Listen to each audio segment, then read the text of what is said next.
Thank you very much.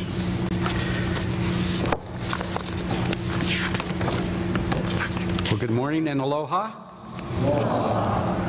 Again, I'd like to welcome you to the Entrepreneur Lecture Series, and we encourage you to invite others to come too. They don't even have to take it for credit, but we are grateful to have you here today as we begin this series for the summer session. It's my pleasure to introduce to you today Dennis and Lynn Sessions. Dennis and Lynn came here to BYU Hawaii about 3 months ago, and they are helping in the iLead program with the serving. It's in the Aloha Center. It's in room 152. That they are there to help you in learning some great skills that can help you as in your leadership responsibilities. They may talk a little bit about that. I think their topic that they chose for today is kind of fun, which is the only thing more overrated than mom's apple pie is owning your own business. So this will be fun to hear from them. I'm particularly interested and glad that they will speak because a lot of people think of entrepreneurship as something that you start and it has to grow to a very, very big business, where most businesses and entrepreneurship is something that you start and it doesn't necessarily have to be big, at least in the United States and actually in most of the world. Most businesses are a little smaller. And the Sessions have experience in 2 small businesses. One has been with an Ace Hardware store, I believe they owned over 30 years, as well as with a Best Western Motel for over 17 years. The Sessions grew up in Teton Valley, Idaho, and later graduated from Utah State University. Lynn received her degree in elementary education with a business minor, and Dennis received a degree in business administration as well as an MBA with an emphasis in finance.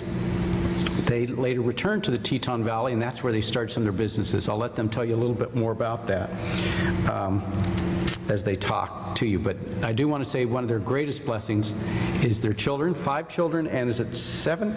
How many grandchildren? 10. 10 grandchildren. So please join me in welcoming Dennis and Lynn Sessions.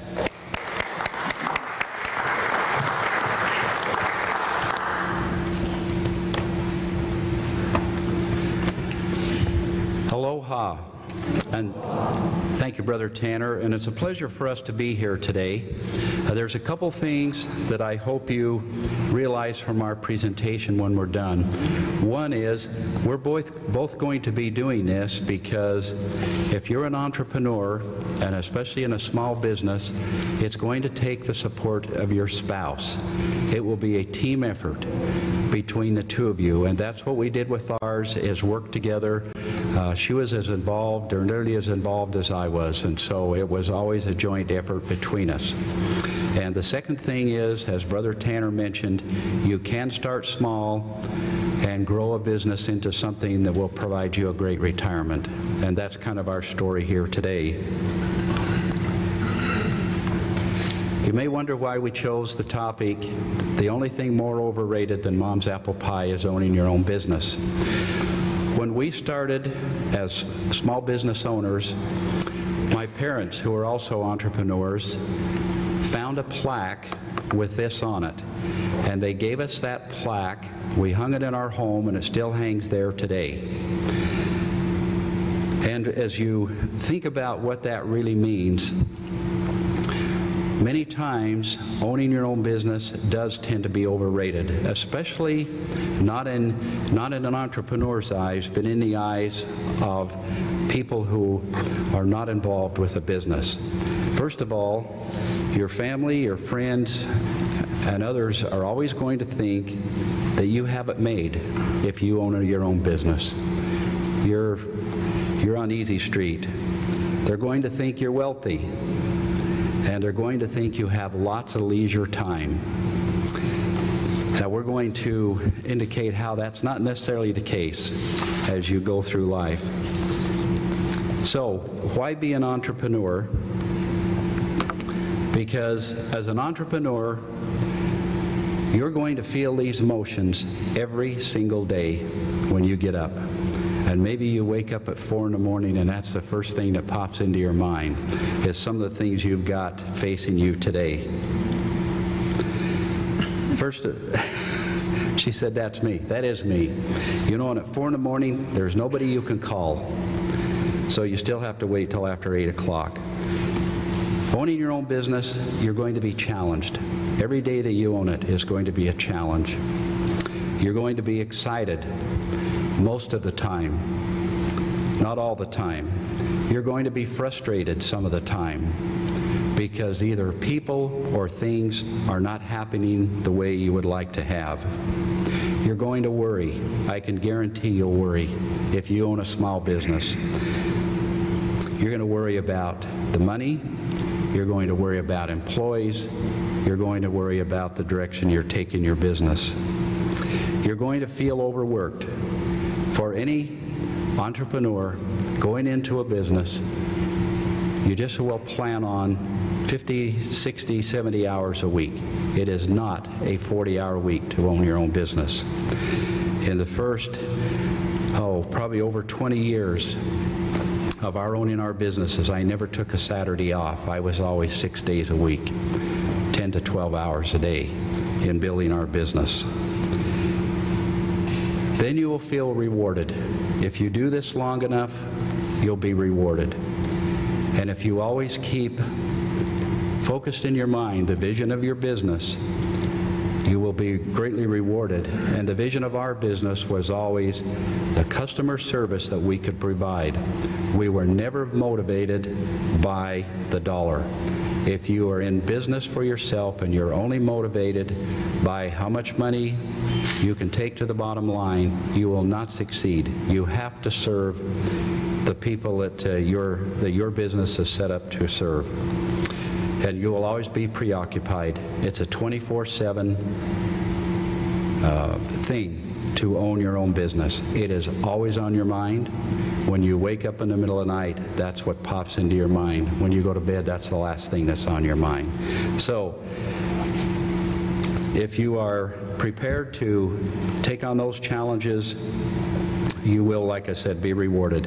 And the one word I didn't put up there, I never put relaxed, because I never was relaxed owning my own business. It was always at the forefront of my mind. Now, we'll tell our story briefly about the two businesses that we have owned, and my wife Lynn will start with that. And as we do this, just keep in mind you can start small and you can grow it into something big that will do great things for you. So I'll turn the time to my wife Lynn. Okay, I'm going to start with when we graduated from college in 1971. My father-in-law was in the process of building a motel in Driggs, Idaho, and a new ski resort had been built and was running there, but there was no lodging anywhere in the community except at the resort. And if any of you have any connection with that kind of thing, it's expensive. And so he decided, he had the property and everything, and he decided to invest some of his money and build a motel. And he asked us if we would be willing to come home and run that motel for him. We were excited to do it. And so we worked and helped him finish the work and get it ready to open at Christmas time of 1971. We moved into the apartment above the office and laundry room area. It had a kitchen, a small living room, and 2 bedrooms, which was a good thing because we had a 1-year-old baby girl. Now, when you live in a motel, you are at work 24 hours a day. You may close the doors to the office and you may go to bed. But if somebody comes to check in at night, they ring the bell and you get up and you go downstairs, open the door, let them in, check them in, because you need every bit of business that you can possibly get, and we did. So during the day, I ran the office. I did all the laundry and I supervised the housekeepers.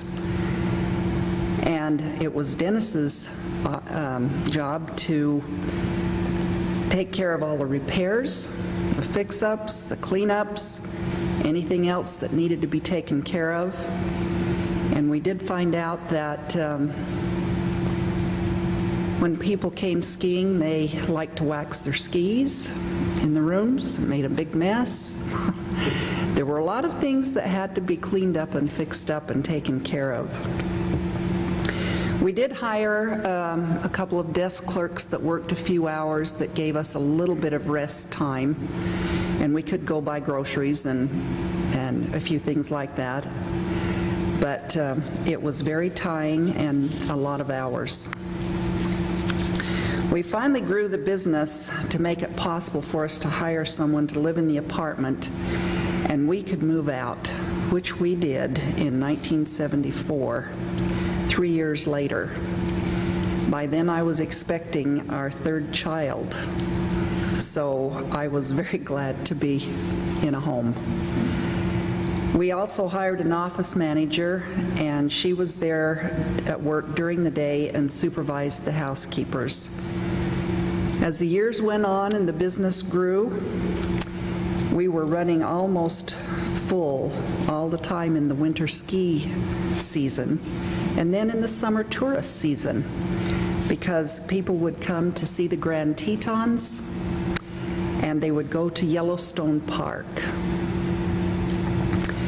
In 1978, we added 20 additional units to the motel, making a total of 41 rooms to rent, and the business really did take off.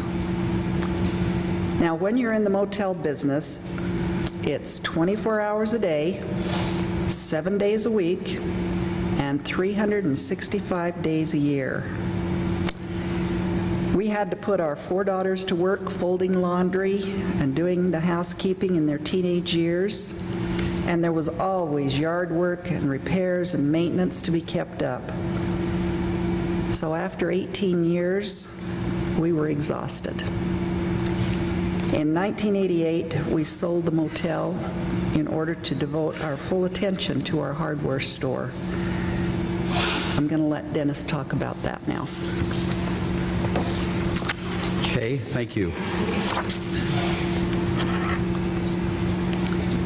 Okay, we didn't start this far back in the hardware business, but the business that we purchased in 1974 actually started in 1913, so this year it's 100 years old.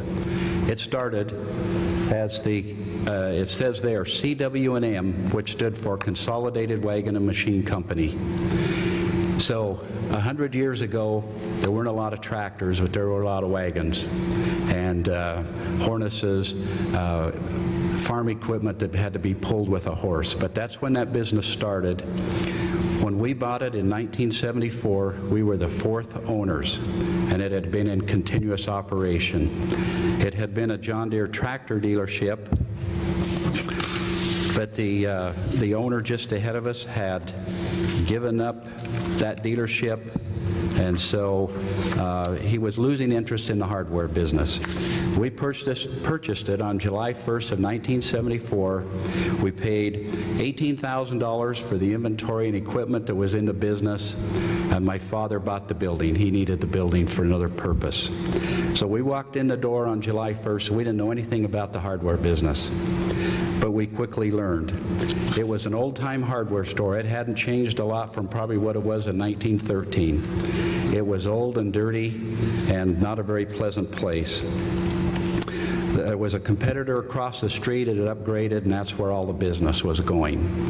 But my father and I felt that there would always be a need for a good hardware store, and so we wanted to take this one on. In 1978, I hired a full-time manager who had just graduated from BYU with a degree in business. Our business grew, and in 1974, we constructed a new building, 7,500 square feet. It was a beautiful building located not too far from this on Main Street in town, and then our business really took off. And in the early 1990s in Teton Valley, Idaho, which is located near Yellowstone, as Lynn mentioned, and near Jackson Hole, Wyoming, was quite a thing taking place with property. The billionaires were beginning to push the millionaires out of Jackson, Wyoming, and they were coming into our area. So real estate prices began to skyrocket. People were building multi-million-dollar homes, developments being planned, and things really took off in the real estate business. And so did our business. It grew quickly. And so we were outgrowing our 7,500 square foot location. So in about 2000, the owners of the major grocery store in town were also outgrowing their location. And so we got together, we partnered with them, and we developed a shopping center in Driggs. And I'm sorry I don't have a picture of that, but we developed a shopping center. They located their building at one end. We located ours on the other end. They opened in 2005, and we opened our new store in 2004. We opened ours in 2005. We built a 20,000 square foot location, making us one of the largest Ace Hardware stores in the Northwest. We moved into that location. We moved from our old location to our new one in one day. We went in ahead of time. We bought all new shelving, put all that in. We put in all the shelves, the hooks. We brought enough merchandise in to have one on the hook for everything that was going in there. And then we brought in about 40 people to help us. We shut the business down one day because we had to move the computers, and got up and running in our new store.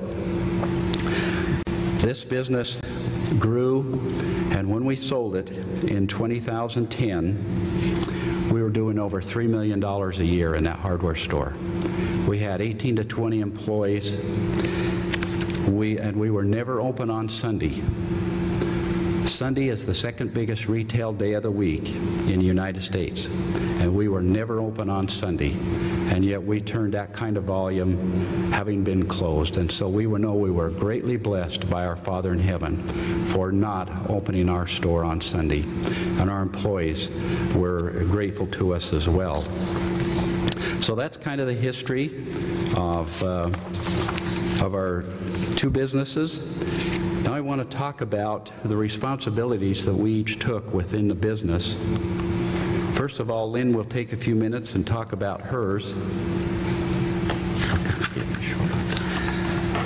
Okay, when we talk about the hardware store, we divided up the responsibilities and worked very well together that way. He, of course, with a master's in business administration, and I with a minor in business. Both Dennis and I have parents and grandparents who were entrepreneurs, and we were raised knowing how to work in a customer-related business. I think when you have that kind of desire to be an entrepreneur, it's from watching your parents and being raised that way. I was over the accounts receivable. We had a very large accounts receivable program where people could come in and charge whatever they wanted, and I kept track of all that. And then I had to go ahead and bill them every month and keep track of all of that. Sometimes I had to be the bad guy and insist that they make payments and ding them when they didn't. This was not the most pleasant part of my job. I was also in charge of payroll, and that came out on a semi-monthly basis. And the tax reports and the payments to that institution were due every month. And then our monthly financial statements. Had to keep track of the expenses for the month, how our sales were for the month, and finally, did we make a profit? The big one was the year's end, putting all 12 months together, getting ready for the assessment on what needed to be changed or improved, and of course, having everything ready for our accountant to file our tax bill. In the store itself, I was in charge of weekly buying for the departments that I was over, and these were, very quickly, I'll just name them: housewares, cookware, small appliances, giftware, storage containers, both big and small, household cleaners, and some children's toys and games. I also bought seasonal items when we went to our hardware shows twice a year. The big one was the Christmas season, when we bought all kinds of Christmas decorations, items, trees, and many other seasonal things. We sold custom window coverings by Levelor, and it was my sole responsibility to work with these dealer reps.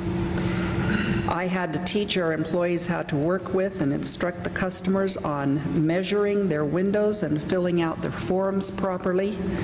And then I could order the products that were purchased by our customers. Of course, then I had to deal with the errors and mistakes and make things right with both the customer and Levelor, the manufacturer. I helped Dennis with the employee training and the paperwork, and also the individual development plans, which were programs that were designed to help our employees and teach them how to improve their skills in learning to do different assignments in the store, such as mix paint or sell window coverings. There is so much to be learned in a hardware store, because everybody that walks through the door has a problem that needs to be solved. And most of the time they don't know what they need, but you're there to figure that out and to help them solve that problem. Okay, Dennis, talk about your problem. Your problems. Okay. Sometimes there were problems. We put a lot into long and short-term planning. For our short term, we always had a sales forecast for the year. We broke it down by the month and then broke it down by the day, so that our employees always knew what our sales goal was and where we needed to be.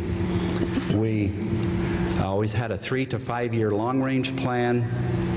As far as new equipment purchases, expansions, we were continually looking for new niches and opportunities that we could add to our business. We were, in addition to hardware, we had major appliances, that's refrigerators, washers, dryers, things like that. We had 3 major brands. That was a big part of our business, and then we were very extensive in outdoor power equipment. Most of you wouldn't know what these are, but snow blowers and riding lawnmowers. But we sold a lot of that type of equipment. So along with our planning was the sales goals. I was involved with the interviewing and the hiring. We did most of the back office responsibilities for our business. And the biggest thing that we always did was our, I jumped down one, but our accounts payable. I never let anybody else pay my bills. I always made sure I knew what I was paying for. And my managers made sure that we had received the merchandise, and I paid them all to make sure we got the pricing we should have, and discounts and things like that. I was responsible for the annual advertising plan. A lot of this came from Ace Hardware Corporation, and but still we had a lot of things to pick and choose from. And so you can see, if you own your own business, you're the human resources person, you're the marketing person, you're the finance person, you're all of those. Seasonal buying and weekly ordering, I was involved in that. I had a couple of departments that I ordered, and then, as Lynn mentioned, we went to 2 semi-annual hardware shows, merchandise shows, and that's where we did our seasonal buying. And we were always buying 1 season ahead.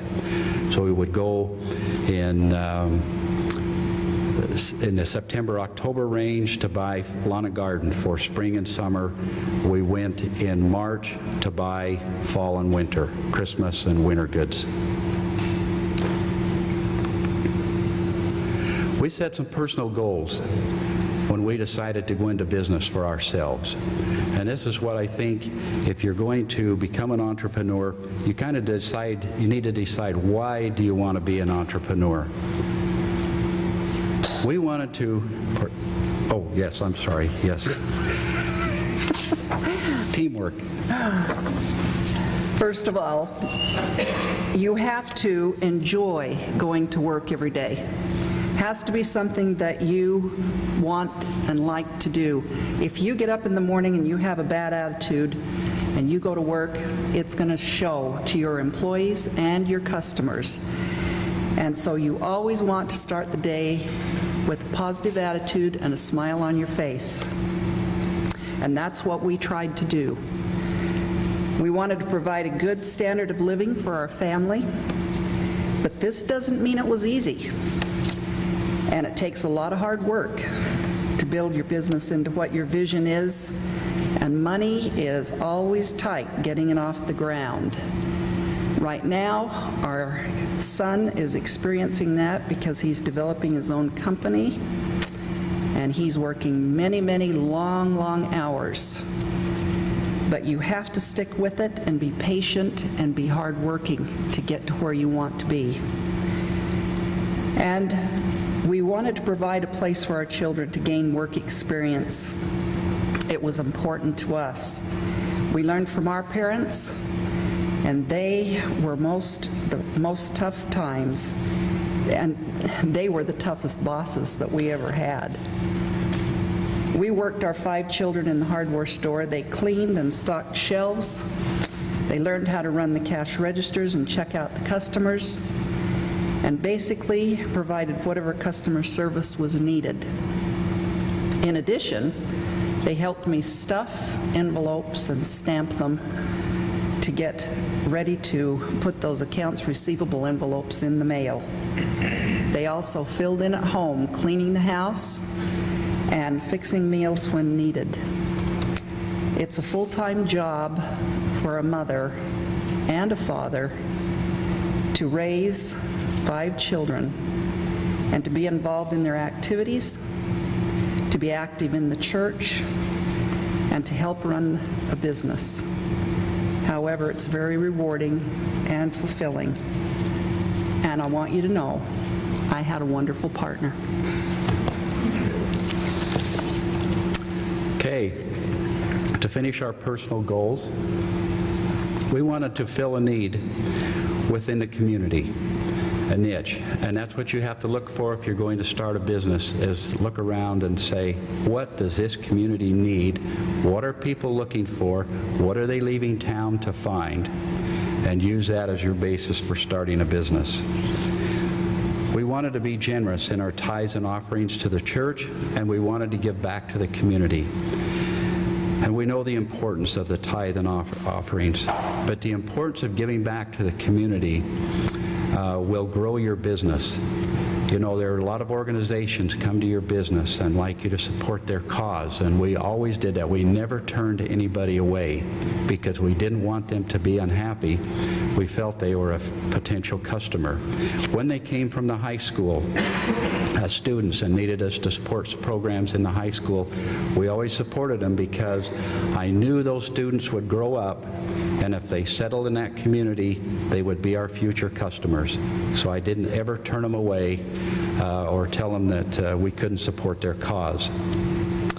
And the last thing is we wanted to provide a comfortable retirement so that we would be able to do the things we wanted to do and the things we didn't do when we were working, and so that we could serve a mission for the Lord.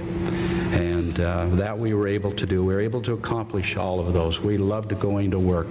We miss our work. We go into the Ace Hardware store here in town, and I can tell you all hardware stores smell the same.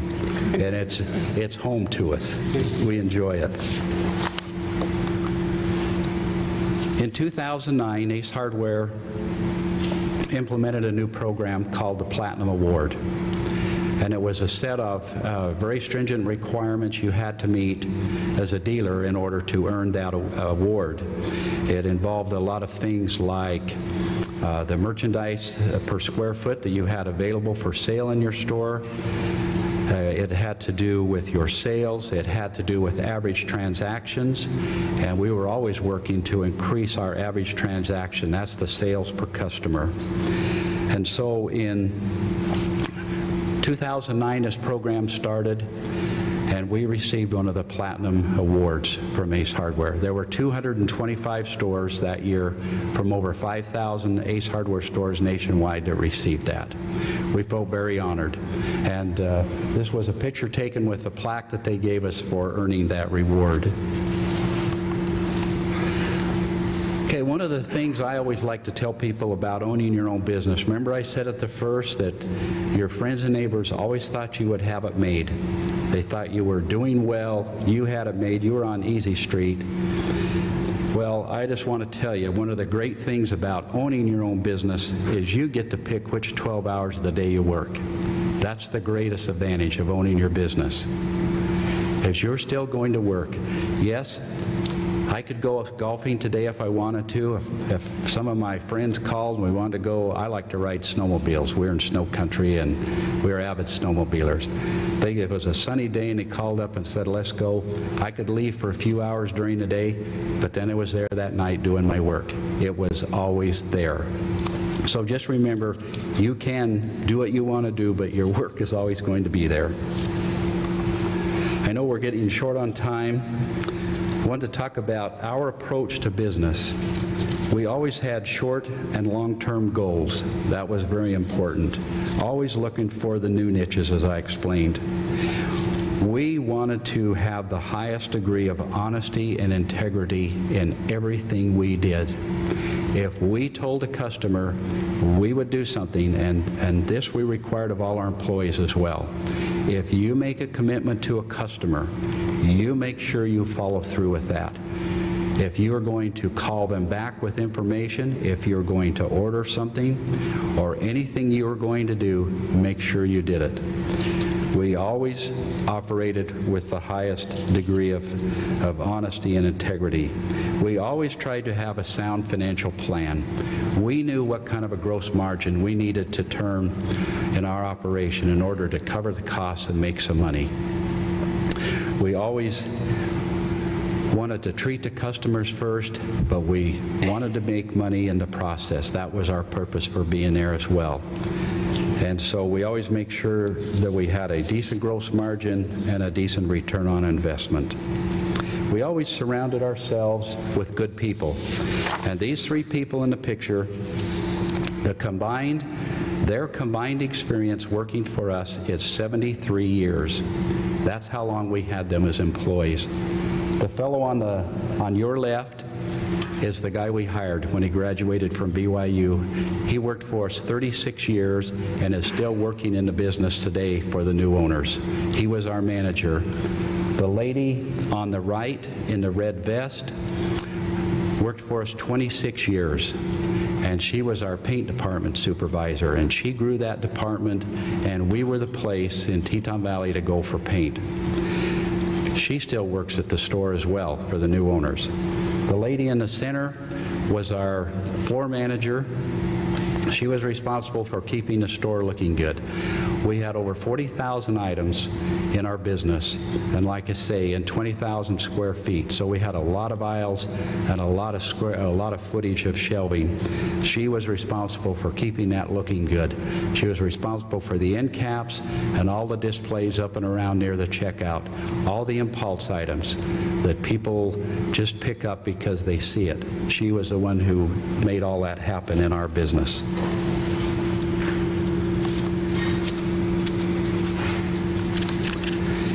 We always had continuous employee training. We created a set of expectancies that all new employees had to understand in order to be where they were greeting the public. And these were all related to customer service and all the levels of customer service. So we did a lot of training on that, and if we were going to promote them to supervisors or a manager, we had a thing called an IDP, an Individual Development Plan. We set a set of criteria that individual had to meet in order for us to consider him as a supervisor. And then we would periodically meet with them and monitor their progress on meeting those goals and the criteria of of their IDPs. We always tried to create the customer experience. And if you think about it, every business you go into, you have an experience. Hopefully good, sometimes not so good. We always tried to create a positive customer experience in the way we greeted people, in the way we helped them. And as Lynn mentioned earlier, everybody that goes to a hardware store generally has a need or a problem. So we tried to hire people that could help solve their problems, get them the right products, send them home with everything to accomplish the job. If they were painting, they need paintbrushes, masking tape, drop cloths, everything else. We didn't hard sell it, but we tried to think of everything they would need for their project. The last thing, we always tried to charge a fair price and over-deliver on service. In other words, we didn't do a lot of discounting. I'm not a fan of discounting. I think you can deliver on customer service and charge a fair price. And yes, we had to meet the competition, and we did. Ace Hardware is a big company too. And so we were always in line in our pricing with the Home Depots and the Lowe's, but we could over-deliver on the service, which is a thing they could not do. And so we always made sure we were making money and treating the customer in a great way as we went. So in conclusion, our legacy was that we contributed to a business that has been there for 100 years. We owned it 36 years. We were the fourth owners. We took it from a dirty little old-time hardware store, moved it 3 times to this. And this is what we sold to the new owners in December of 2010. They happen to be the people that developed the grocery store. They're a family chain of 7 grocery stores and 2 Ace Hardware stores. We offered them a turnkey business.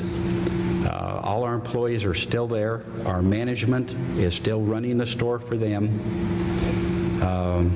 We were able to get the price we asked for the business, which provided for our retirement, and very comfortably. And so, with a lot of hard work and dedication, you can succeed. And you can look back at the end of your 35, 40 years and look at what your legacy is going to be. We wanted to make sure our business went to people that would maintain the legacy. We didn't want it going out of business in a few years. We wanted it to go on another 100 years from the traditions that it grew from. So just in conclusion, one other thing I want to mention is what we're doing here as missionaries is the iLead program. If you want to learn many of the skills that we've had to learn to run our business and be an entrepreneur, the iLead program will offer that. Even though it's designed here on campus for student employees to learn the skills of being good employees, they're skills that will help you if you want to become young entrepreneurs when you leave here. We are just finishing a new iLead employment course. It'll be available in probably about 2 weeks. I would highly recommend it. Even if you're not employed on campus, it's a great program. It covers a lot of the things that we taught our employees.